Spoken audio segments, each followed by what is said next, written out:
नमस्कार, मैं हूं आपके साथ रोहन। सभी पार्टियों की नजरें अब केवल और केवल 2024 पर हैं, क्योंकि आम चुनाव होने वाले हैं और बीजेपी को हराने के लिए इसीलिए महागठबंधन प्लानिंग भी कर रहा है। आपको बता दें कि पटना में एक बड़ी बैठक हुई, जहां पर तमाम विपक्षी दल पहुंचे और बीजेपी के खिलाफ प्लानिंग तैयार की गई। हालांकि बीजेपी 300 सीटें जीतने का दम भर रही है, लेकिन जिस तरीके से बीजेपी के खिलाफ पार्टियां लामबंद हो रही हैं, उससे केंद्रीय नेतृत्व थोड़ा परेशान है। इसके अलावा उत्तर प्रदेश पर भी सभी की नजरें हैं, क्योंकि 80 लोकसभा सीटें वहां पर हैं और जो उत्तर प्रदेश में शानदार तरीके से सीटें जीतेगा, निश्चित तौर पर वो केंद्र में आसानी से पहुंचता है। ऐसे में बीजेपी की नजरें उत्तर प्रदेश में 80 की 80 सीटें जीतने पर हैं और इसी बीच बसपा सुप्रीमो मायावती भी बड़ा प्लान बना रही हैं। दरअसल लगातार खबरें ये आ रही हैं कि मायावती अकेले चुनाव लड़ सकती हैं। हालांकि इस बीच सूत्रों के हवाले से यह भी कहा गया कि बीजेपी के साथ उनका गठबंधन भी हो सकता है, लेकिन फिलहाल अभी ऐसा कुछ नजर नहीं आ रहा है। और जिस तरीके से मायावती प्लानिंग कर रही हैं, उससे तो साफ समझ आ रहा है कि 2024 में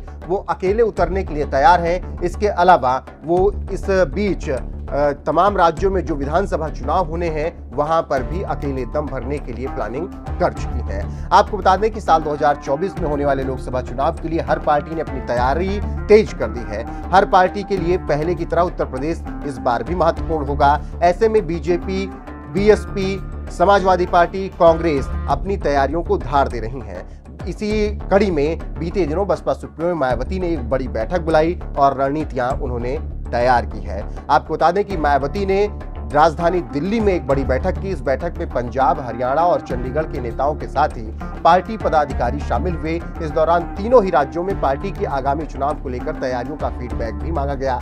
इसके अलावा पार्टी की रणनीति और बैठकों के संबंध में भी चर्चा की गई। साथ ही पार्टी के संगठन स्तर पर फेरबदल करने और जनाधार को लेकर कई जरूरी दिशा निर्देश बैठक में दिए गए हैं। और इस बैठक के बाद मायावती ने साफ कर दिया है कि सभी राज्यों में पूरे दम के साथ उतरना है और 2024 में कई सीटें जीतनी है, ताकि अपनी जो साख हो चुकी है बीएसपी, उसे फिर से वापस पाया जा सके।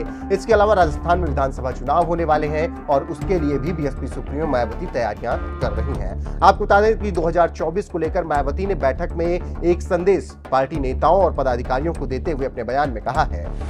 दलितों, आदिवासियों, गरीबों, श्रमिकों और उपेक्षितों पर देश भर में हो रहे जातिवादी जुल्म की क्रूर घटनाएं तभी रुकेंगी जब वोट की ताकत के माध्यम से सत्ता की मास्टर चाबी बीएसपी द्वारा इसके पास होगी।